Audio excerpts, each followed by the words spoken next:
السلام عليكم. النهارده أول يوم في شهر رجب، كل عام وأنتم بخير وبعود الأيام. حلقة النهارده ردا على التعليق اللي جه: يا دكتور ممكن تعمل حلقة عن زرقان الضوافر وبرودة الأطراف؟ بسم الله الرحمن الرحيم. معاكم الدكتور أحمد السعداني وحلقة جديدة من برنامج صيدلتك في بيتك. يا ريت تعمل لايك وفولو وتشارك الحلقة عشان المحتوى الطبي يوصل لكل الناس. في ناس في الشتاء لما الجو بيبرد بيحصل لها تورم واحمرار وحكة وهرش في صوابع الإيد أو في صوابع القدم أو في الاتنين مع بعض.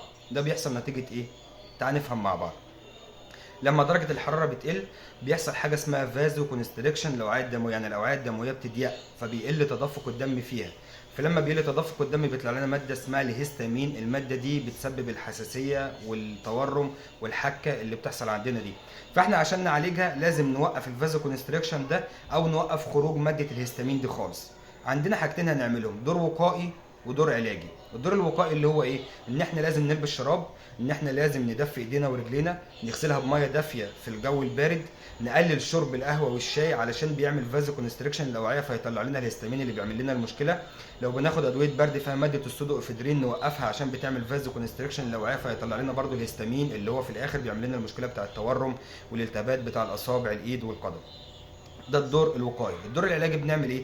هنستخدم اي كريم مرطب موجود عندنا في البيت. اي مرطب عندك ايا كان ايه هو استخدمه مرتين في اليوم.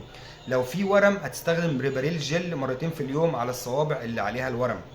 عشان نقلل خروج الهستامين ونعالج الهستامين اللي بيخرج بنستخدم راس زرتك حبايه كل يوم بعد العشاء. دي ماده مضاده للهستامين، بتوقف الهستامين، ماده مضاده للحساسيه والهستامين اسمها زرتك حبايه كل يوم بعد العشاء. عايزين نزود بقى تدفق الدم في الاوعيه الدمويه ونعالج مشكله الفازو كونستريكشن دوت.